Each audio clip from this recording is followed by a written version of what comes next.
Hello, this is Dr. Doe again. This video is outside of medicine. Continue with reading Psalm. I'm going to read Psalm 74, the second part. I finished the first part on the previous video, and I'm going to finish the second part. So if you remember or recall, Psalm 74 is written by Asaph, and the tone is similar as most of the Psalms from David. It's anguish, it's feeding the foes and feeding the wicked people around, and so then ask God to show the miraculous signs and to save the people and to destroy the enemy.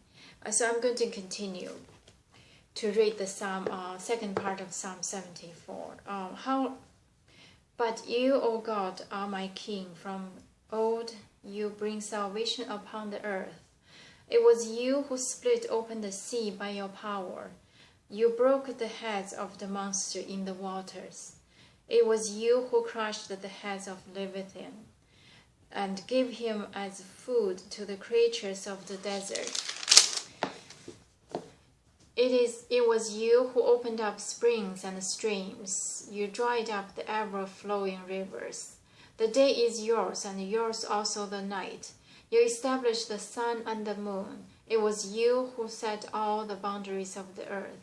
You made both summer and winter.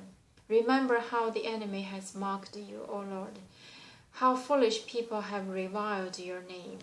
Do not hand over the life of your dove to wild beast. Do not forget the lives of your afflicted people forever.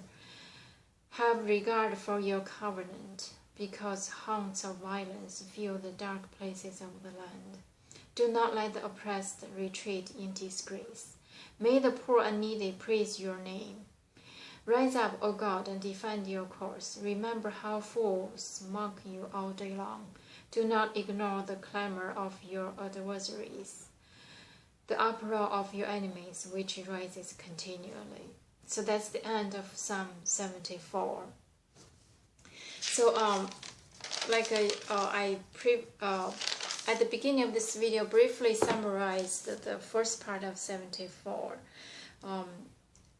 about those people. They defile, they mocking, their behavior.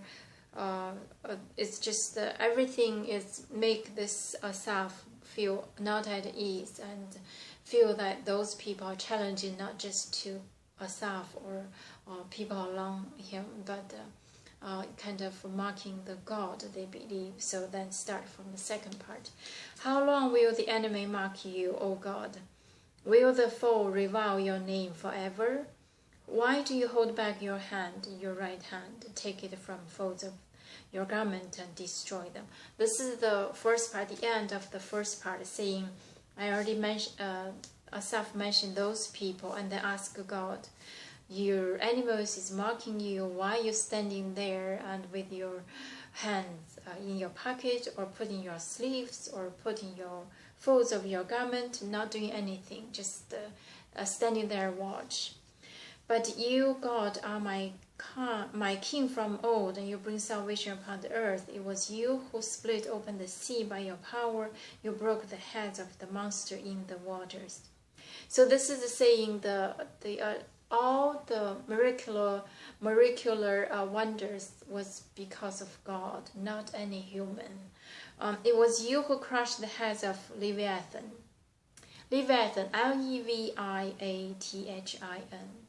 I think this is imagination monster. If you search the dictionary, it's not existing.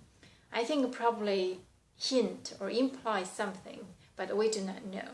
But it says, it was you who crushed the heads of Leviathan and give him as food to the creature of the desert. So destroy this monster. It is God's power to destroy this monster, cast in the sea or to the desert.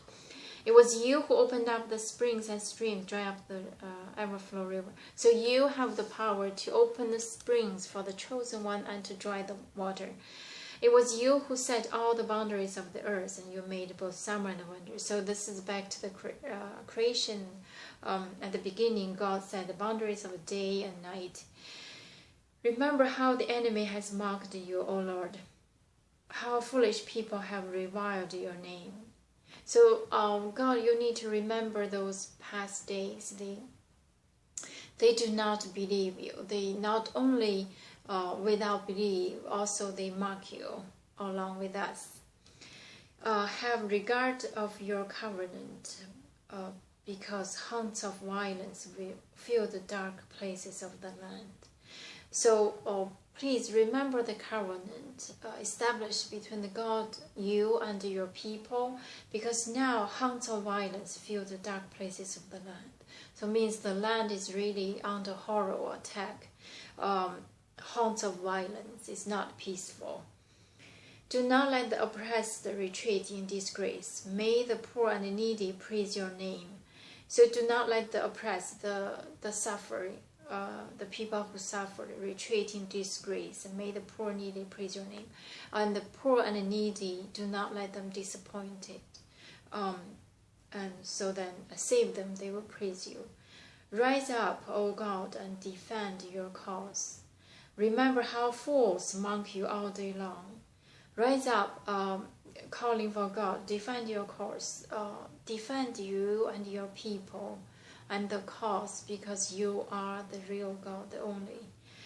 Do not ignore the clamor of your adversaries, the uproar of your enemies, which rises continually. Do not close your eyes and pretending not to see those adversaries, or pretending not to hear those adversaries. The uproar of your enemies, which rises continuously. Those enemies against you, against your people, continuously rising. So this is Psalm 74 by Asaph. It's not by David, but I think we sense the same tone as David. The not at ease. Situation is very bad. The violence, haunted violence, and enemies, and mock not just people, also mock the God. So from this Psalm 74, I see the not ease, the agony, and also I see the faith. At this very bad situation, they did not lost the faith, continue calling on the God to save them, to save God himself, and then save the people of believing in God. So from the 74, I see the faith, I see the real. Every time I feel the same way, I see the real, because I sense the same tone of this Asaph with David. So it's the reality of the life.